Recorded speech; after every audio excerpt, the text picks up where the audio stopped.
My stepbrother really hated me, but I always loved clinging to him. He once paid 20,000 yuan just to stop me from walking home with him, then paid 200,000 to get me transferred out of his class. But every single time, I got close to him again, after the college entrance exams.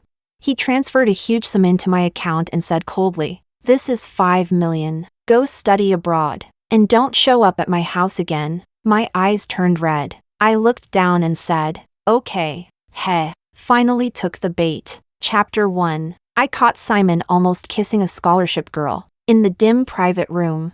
He was slumped lazily on the sofa in the corner, eyes closed, his delicate features half hidden in the shadows. A girl in a white dress stood beside him, hands braced on either side of him, leaning closer, testing the distance. I suddenly pushed the door open. She jumped, spinning toward me in panic, her eyes wet like a startled deer. "Virginia." I walked past her towards Simon. "The driver's here to pick me up. Uncle asked me to bring you home too." He grabbed the jacket at his side, draped it over his shoulders and followed me out. It was late at night, the hallway almost empty. He closed the door behind him but didn't leave, leaning lazily against it. "She almost kissed me."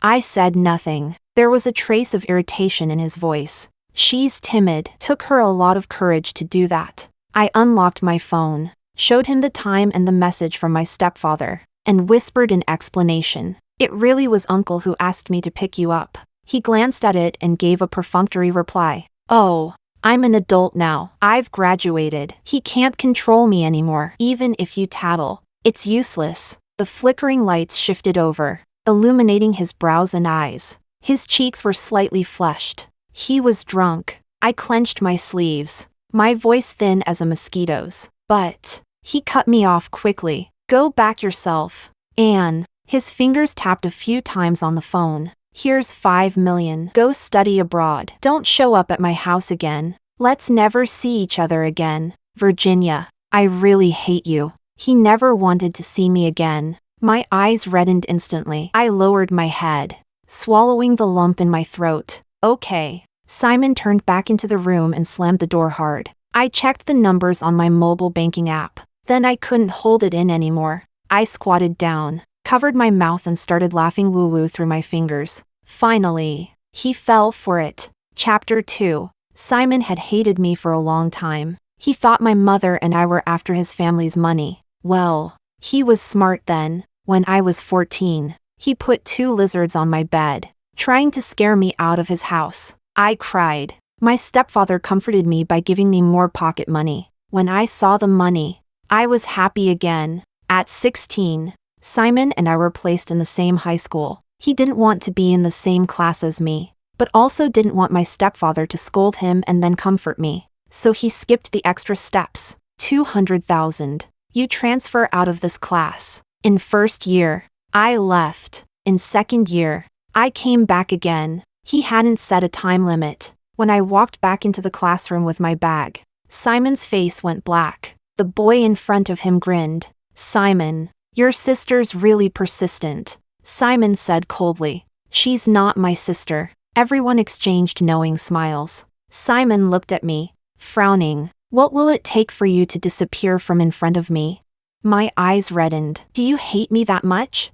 He held up a number with his fingers. I bit my lip. "Sorry, wrong classroom today." Chapter 3. I discovered a business opportunity. Simon was truly rich. His mother, who lived overseas, had already paved the way for his future. When he played golf, I stood by him as part of the atmosphere crew, handing him water and his coat. He came over to question me. I looked up at him, eyes full of stars. "I just admire my brother. Is that not allowed?" He transferred me money. "If you've got nothing to do, go out and shop. Stop bothering me." Well then, I had no choice but to accept the payment with a smile. I clung to Simon for more than a year. Everyone knew he had a clingy little stepsister.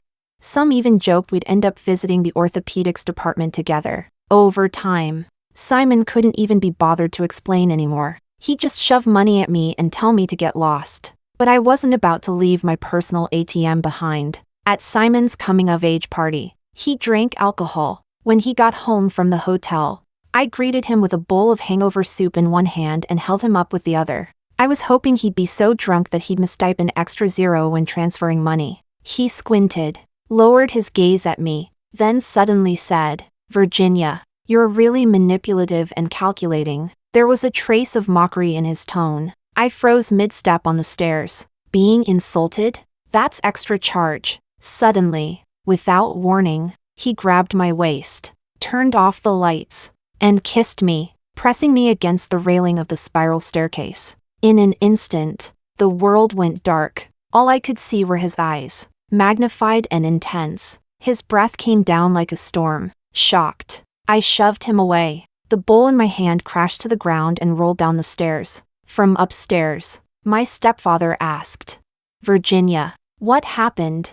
I stifled my trembling voice and complained tearfully like always. "Brother got drunk and threw a tantrum. He smashed my bowl." Simon lowered his head, leaning against the railing, silent in the shadows. My stepfather sighed. "He's always like this. Gets crazy when he drinks. Don't worry about him. Go get some rest. I'll help him." I fled to my room. 3 a.m. Simon messaged me, "Sorry. I didn't see clearly. Thought you were someone else." It was the first time he ever apologized to me. And it was an insult. He attached a money transfer. I didn't accept it. Didn't reply either. Chapter 4. It wasn't until later that I found out who that person was. One of Simon's admirers, Bianca, a scholarship student who always ranked in the top 10. She was insecure and timid, only daring to look at him from afar. Simon, of all people, actually noticed her. He once said, "She's just like Virginia, always putting on that pitiful act. Who is she pretending for?" He hated me, but he seemed to enjoy watching Bianca act like that. After school, I sat in the car waiting for him, but then I saw a girl in a school uniform walking behind him. The car door opened. He didn't get in. Holding her backpack in his hand, he raised an eyebrow at me and said casually, "Get out." I froze for a moment. Bianca tugged gently on his sleeve, her voice soft and cautious. "Forget it, Simon. I can go home by myself." But Simon didn't budge. His tone turned colder. "I'm taking her home. I already sent you money. Get a ride back yourself. Why not just give me more money so I can buy my own car?" "Whatever. I know when to quit while I'm ahead." Swallowing my pride, I nodded, bit my lip, gripped the strap of my backpack, and got out obediently. At dusk, the crowd slowly dispersed. I stood alone by the roadside, staring down at the tips of my shoes as tears quietly fell. One by one, I didn't wipe them away until their car drove off in the complete opposite direction. Then I opened Simon's message. 20,000? Good thing I didn't check it in front of him. Otherwise, I wouldn't have been able to cry. Chapter 5. Simon gave me the 5 million too late. I hadn't prepared for the IELTS at all, so I had to cancel most of my travel plans and social outings and hole up in my room memorizing vocabulary. Downstairs, Simon was throwing a party with his pack of rowdy friends. The speakers were blaring. I took off my headphones and headed downstairs. "Can you turn it down a bit?" One of Simon's friends patted the empty seat beside him and grinned. "Virginia, you're home? Why not join us?" I gave an embarrassed smile. "I'm upstairs studying vocabulary." Studying vocab? Someone finally turned off the speakers to hear what I was saying more clearly. I thought people who start cramming early only existed online. Even Bianca came to hang out. "You should too." Simon hadn't lifted his head the entire time. Bianca sat beside him, offering me a gentle, sweet smile. Then she hesitated, as if unsure whether to speak. "Virginia, you're not planning to retake the college entrance exam, are you?" We weren't that close. The way she said my name like we were besties, clearly, something was going on with her and Simon. She kept going. "It's okay if your scores didn't turn out well. Your uncle's so rich. I'm sure you have a lot of options." Sensing the tension, everyone fell silent. I smiled softly. "Yeah, my family's rich. Doesn't matter how well I do." "Bianca, are you worried about not scoring high enough?" Her face went pale. Simon finally looked up and gently patted the back of her hand, trying to soothe her. "Virginia, don't be so harsh." I nodded. "All right. I'll go back to studying. You guys keep it down. I put my headphones on and headed upstairs. A few gazes followed me, prickling like needles in my back. Chapter 6. On score release day, Bianca was at our house again. This time, her excuse was that her ancient home computer broke down. Even though Simon knew that our city released scores via text, he still indulged her and brought her home. Around 3 p.m., I heard her sobbing in Simon's study. I wasn't sure if it was grief or happy tears. The text message didn't show the total score. Simon held a calculator, punching in numbers and adding up her scores one subject at a time. As I left for my class, I passed by his study. The door was open. He leaned against the bookshelf, reading aloud. 672. Just loud enough for me to hear. He knew I was walking by, but he didn't even look up. And you? Bianca asked, confused. What? Downstairs. As I changed my shoes, I casually replied. 680. I'd overperformed. I waited for him to ask. Something fell to the floor with a sharp thud. Startlingly loud. Chapter 7. My dad wants you to apply to Zhejiang University. That night, Simon stood outside my door and said this to me. My stepfather is a pretty traditional guy. He values education and believes that having his children attend a top university gives him more prestige. I had my hand on the doorknob, ready to shut the door. But you told me to study abroad. Simon went quiet for a moment, then chuckled. So obedient now? Well, I did get the money. How could I not be obedient? Though in the past, I only ever half listened. When he told me to scram, I'd leave for an hour, then come right back. This time, I was honestly a bit embarrassed. 5 million. I promised I'd take the money and disappear for good. At family gatherings, Mom and I could sit at our own table. He said, so now you're ignoring what my dad says?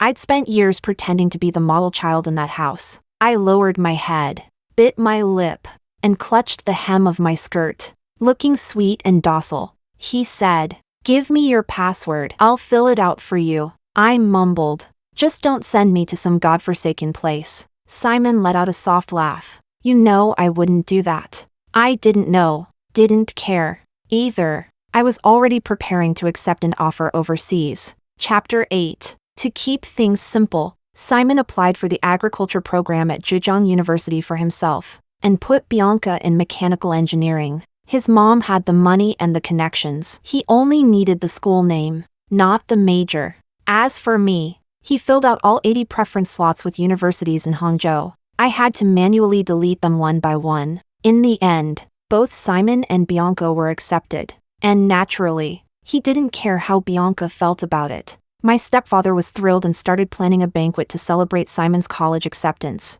At dinner, he opened a bottle of red wine and clinked glasses with my mom. Simon came downstairs, casually asking, should Virginia and I have a joint banquet? We had done a joint one after the high school entrance exams too. My stepfather smiled. Virginia will wait. She's going abroad to avoid taking someone else's spot. She deleted all her applications. She'll have hers next year. The faint smile on Simon's lips instantly vanished. His expression darkened. Abroad? I quietly ate my dinner, occasionally sipping from the 100,000 yuan bottle of red wine. Didn't like the taste. But the more I drank, the more I got out of it. No way I'd buy it myself. My stepfather frowned. Yes, the decision was a little rushed. But I fully support Virginia. It's a happy occasion. Why the sour face? Simon kept his eyes down. I'm not happy. My stepfather looked puzzled. You're the one who said you wanted to attend the same university as the girl you like. And now you're in Zhejiang University. No less. What's there to be upset about? The major might not be ideal, but you can switch later. You're not really going to become a farmer. Your mom's happy too. She wants you to visit her over the summer. Simon asked. Which country? My stepfather slammed his chopsticks on the table. You don't even know which country your own mother is in? He turned to me. I was asking Virginia. Silently, my stepfather picked his chopsticks back up. I put down my wine glass and cautiously looked up. Haven't decided yet. Chapter 9. At night, Simon sat in my room, using my laptop to search for schools. His was broken, When the preliminary admission results came out, Bianca got too excited and knocked over a glass of water. Seriously, a grown woman, still playing with water in the study. He was sitting in my chair, so I had to sit on the bed. The room was quiet, with only the sounds of his keyboard and mouse clicking. Go to the US, he suddenly said. Why? He paused. So you'll be far away from me. But that's the country his mom lives in. I looked at him, then curled up on the bed and inched farther away. Simon glanced at me, and there was a subtle, almost imperceptible smile on his lips. Come look at this school. There it was again, playing the big brother. So hot and cold. The air conditioning was set a bit too low. My bare feet touched the cold floor and I quickly pulled them back. Searching for my slippers, Simon casually tossed his jacket onto the floor. Step on it. He hadn't even been drinking tonight and he was already acting unhinged. I ignored him, tiptoed around, and made my way to the desk. His expression didn't change, and he moved the mouse lazily. What do you think? I said. It's fine. He flipped through a few more school pages. I kept repeating. It's fine. Whatever. Simon stopped moving. He leaned back in the chair and stared at me. Truth is, I'd already chosen. I just didn't want to tell him. Chapter 10. It started raining outside. A sudden summer downpour. The rain pelted the windows in steady waves. Are you mad at me?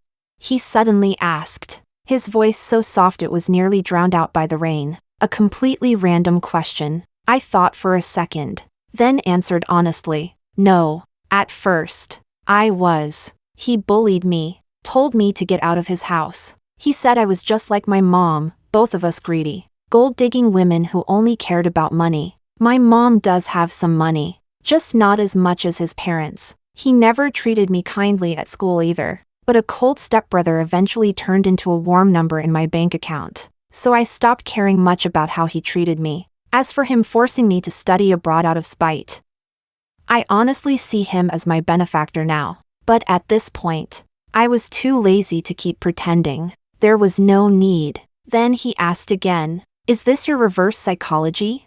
That one was harder to answer. Taking his money and playing weak could be considered reverse psychology. Sure, just not in the way he imagined. I pressed my lips together, unsure of what to say. His phone lit up right on the table. Bianca was calling. He hesitated for a moment, then answered and walked out of the room. Before closing the door, he even patiently told her, I couldn't answer earlier. Sorry for the delay. So he can speak nicely. He just used to reserve the bad attitude for me. Chapter 11. Simon took Bianca on a trip. Bianca posted travel photos on her moments. By the sea, wearing a straw hat and a white dress. She smiled like a blooming flower. There was even a watermark from a camera on the photos. Caption. He said he wants to raise the younger me all over again. He wants to host a feast for my childhood self. I gave it a like. Scrolled down. I liked all my high school classmates' vacation photos too.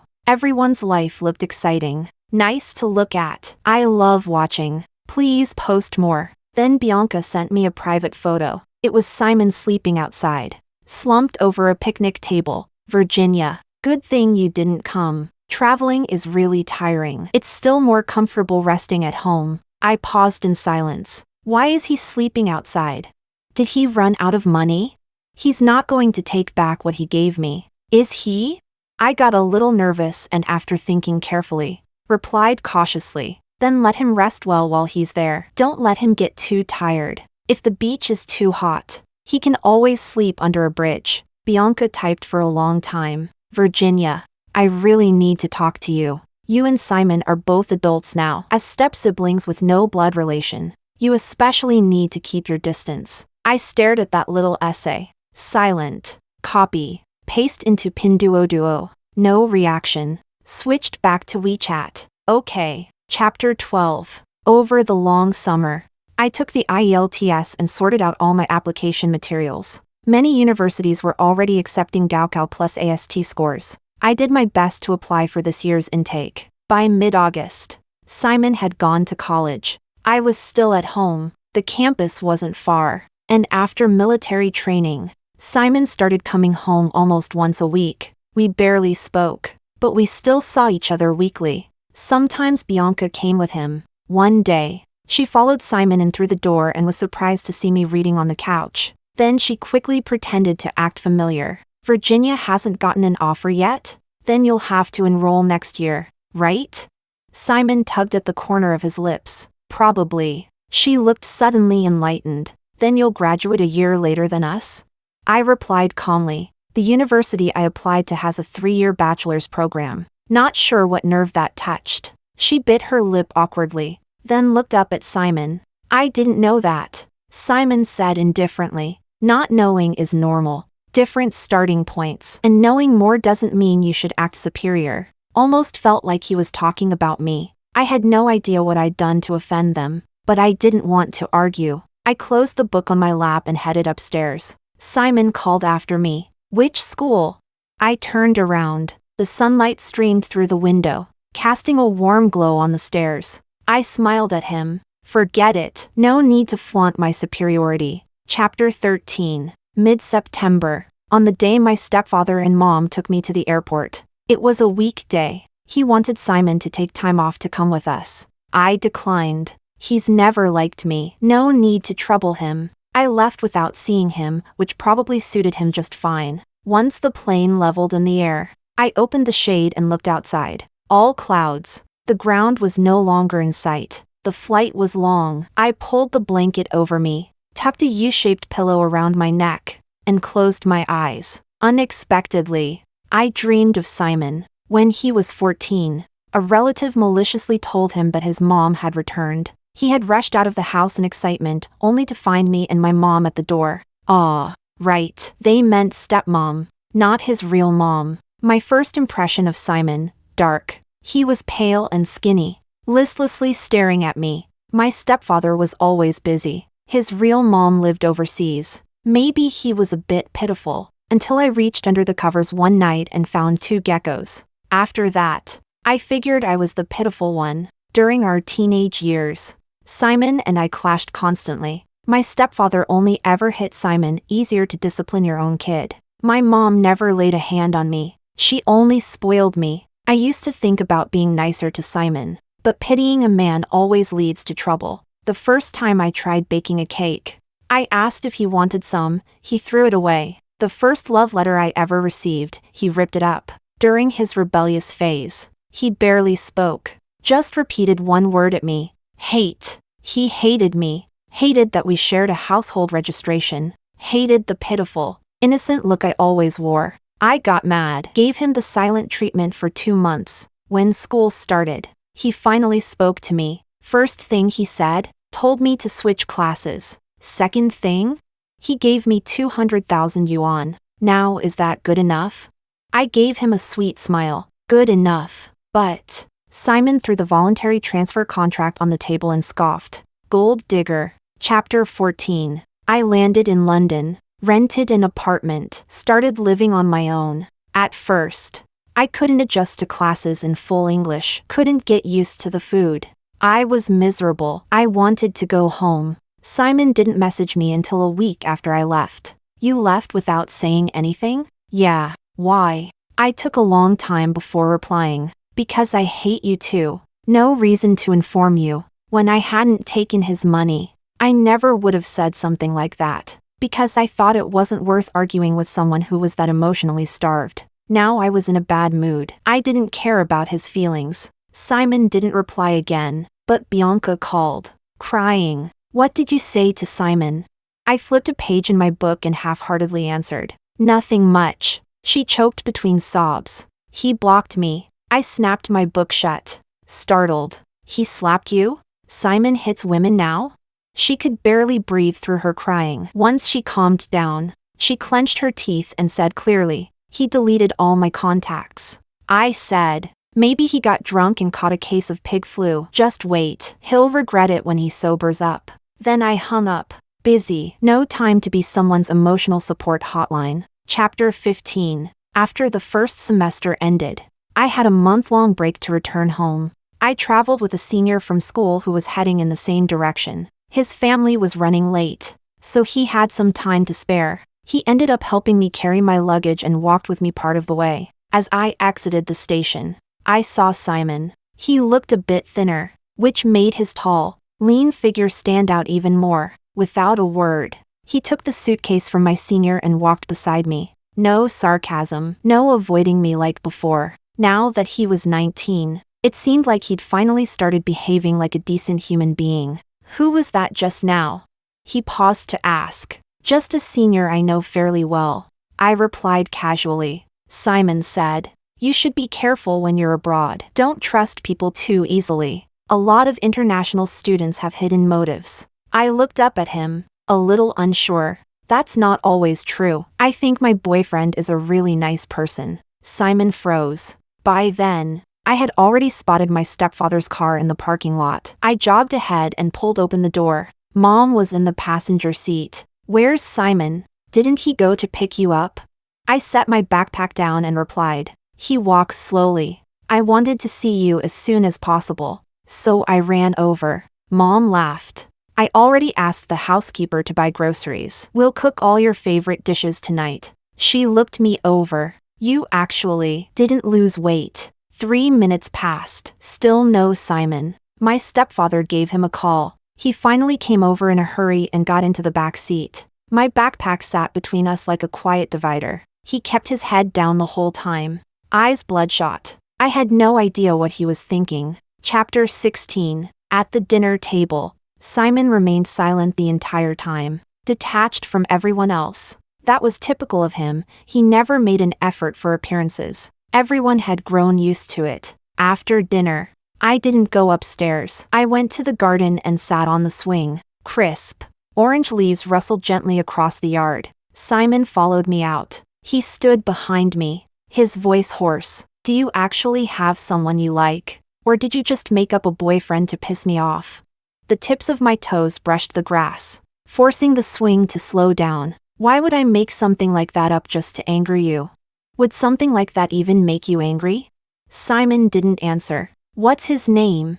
Bruno, I said. I wasn't lying to get a reaction out of him. I didn't play games like that. I really was in a relationship. Virginia, you've only been abroad for 3 months. I nodded calmly. That's exactly why I didn't let him drop everything and come back with me. He took a deep breath. Is he rich? I haven't asked. Probably not as rich as you. Few people were as generous as Simon. He used to send me money in tens of thousands during high school. Simon suddenly grabbed the swing's rope. The rope was rough. When the swing stopped, his palm was already scratched and bleeding. He walked around to face me, leaned down. His eyes were dark and unreadable, colder than the autumn wind that evening. What exactly do you like about him?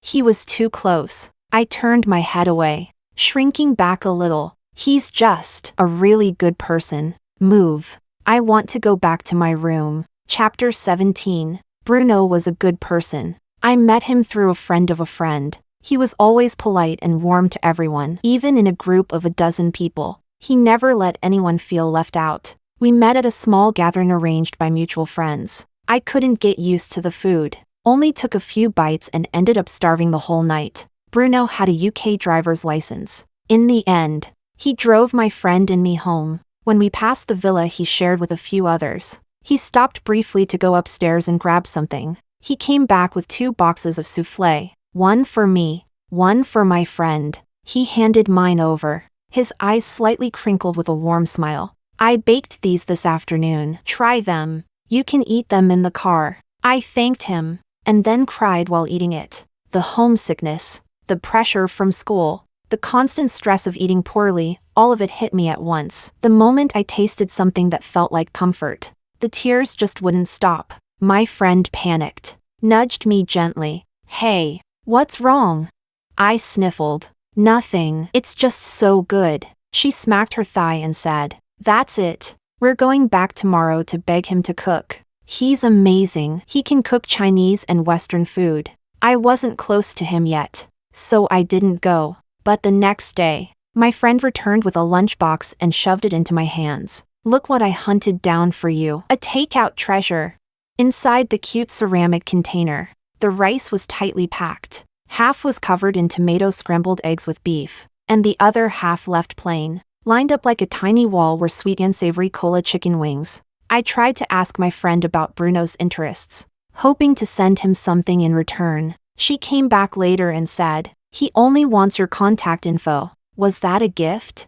I gave it and added a little something of my own as a thank you. That's how Bruno and I started. Chapter 18. Simon didn't move a single step. He said, "It's easy to pretend to be a good person. You've only known him for 3 months. He's probably trying to scam you." His gaze landed squarely on my eyes. "He probably just thinks you look pitiful, thinks you're easy to fool." What did he have against downturned eyes?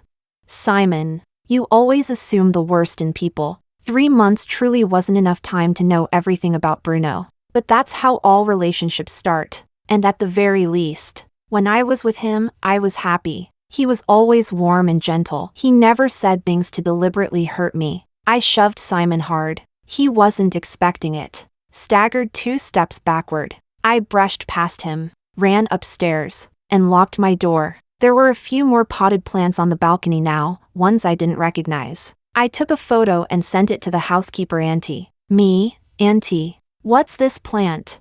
She replied, "Auntie, plumbago. Your brother raised them and asked me to move them here, so that when you come back on vacation next year, they'll be blooming for you." Plumbago. I used to love those. When I first moved here, I thought the balcony looked too bare and wanted to raise some plants. I'd heard plumbago was easy to care for. After school one day, I brought home 5 pots of them. Simon didn't even let me in the house. He stood on the steps, blocking the front door, his young face full of irritation. "I'm allergic to pollen. Throw them away. And you, go wash yourself clean before you come back in." Auntie told me that after I went abroad, Simon started growing flowers. Plumbago has a long blooming season. It still blooms in November. Simon even took a photo of them back then and posted it to his moments. Auntie gave it a like. But I didn't. I had him set to chat only on WeChat. So it turns out, he wasn't really allergic after all. I messaged,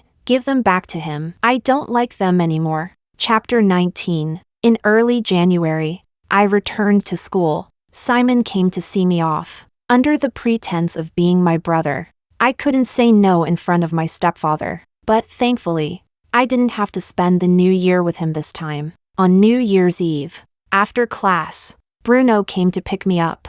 I couldn't cook in my apartment, so I went to the villa he shared with his friends to celebrate. Many friends were there. People were playing cards in the living room. Bruno was in the kitchen. I tied on his spare apron, pinned up my hair, and walked over. "I'll help you. I know how to bake cupcakes." He glanced down at me and chuckled softly. He picked up a freshly washed strawberry and held it to my lips. "Then help me taste this first." I took a bite. Sweet and sour juice flooded my mouth. Delicious. Bruno brought over a glass bowl full of clean strawberries. Was this some sort of test?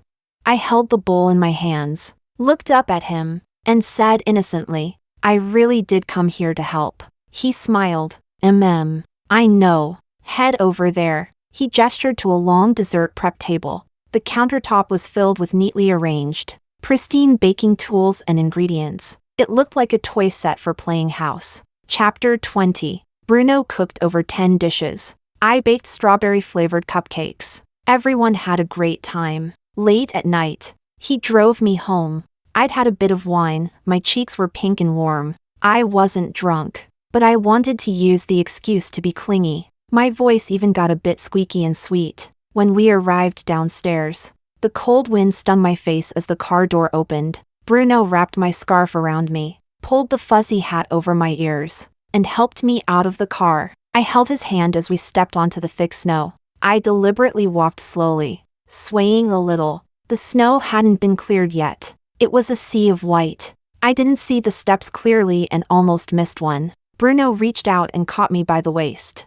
pulling me back. We were so close. I nearly bumped into the tip of his nose. His skin was pale, but right now, his face was tinged red, like tinted porcelain. He looked beautiful. I thought it was the perfect moment. I gently tugged his sleeve, gathered my courage, rose up on tiptoe, and kissed him. The night was deep, the streetlights dimly glowing.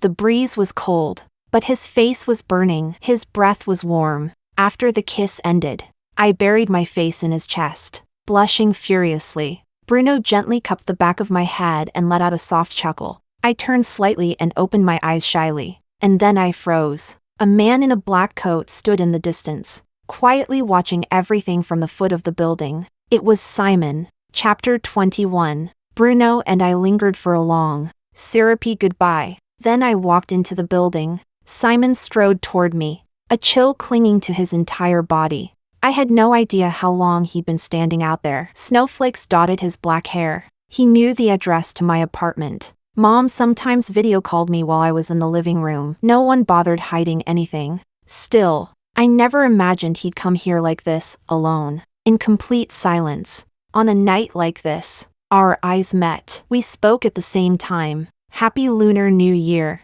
Why are you here? Simon said. I came to see you. I averted my gaze. I'm fine. His jaw was tight. His Adam's apple moved as he swallowed hard. I'm sorry, he said. Such a strange, sudden apology. Sorry for what? Exactly? Was his mouth rented, charged per word? I said nothing. He hesitated, then stared at my face and added, I never touched Bianca. I just wanted to see how you'd react. She's not like you. Sometimes she tries to act like you. Aw, so it's about that. I said, okay, got it. Don't bring it up again. He looked down, and I couldn't tell if he was angry or just sad. He leaned against the wall and brushed up against some dust. He lets you live in a place like this? I was already living here before I met him. I picked this apartment myself. I actually like it. He gave a bitter laugh. Before you went abroad, Bianca and I had a fight. She peeked at my phone while I was on a lecture. She saw the money transfers I'd made to you. I never even kept track of them, but she did. She added them all up. Over 1 million. She cried. She said I'd never really loved her. Because, well, wherever the money goes, that's where the heart is. His voice cracked on that last line. I misunderstood. So, you want the money back? That 5 million from before I left, plus everything else. I could repay it all. I wouldn't have accepted it otherwise. I'd already planned to study abroad in middle school. Mom just preferred I wait until grad school. The money had long been set aside. Simon's voice turned hoarse. How could you think that? What I gave you is yours, always. I started to lose patience. My gaze wandered. I began counting the floor tiles. Then why bring it up? He went silent for a while. His lashes trembled slightly, and his fingers dug into his palms. Wherever the money goes, that's where the heart is. You said that too, once. Virginia, I like you. After all these years, didn't you ever notice?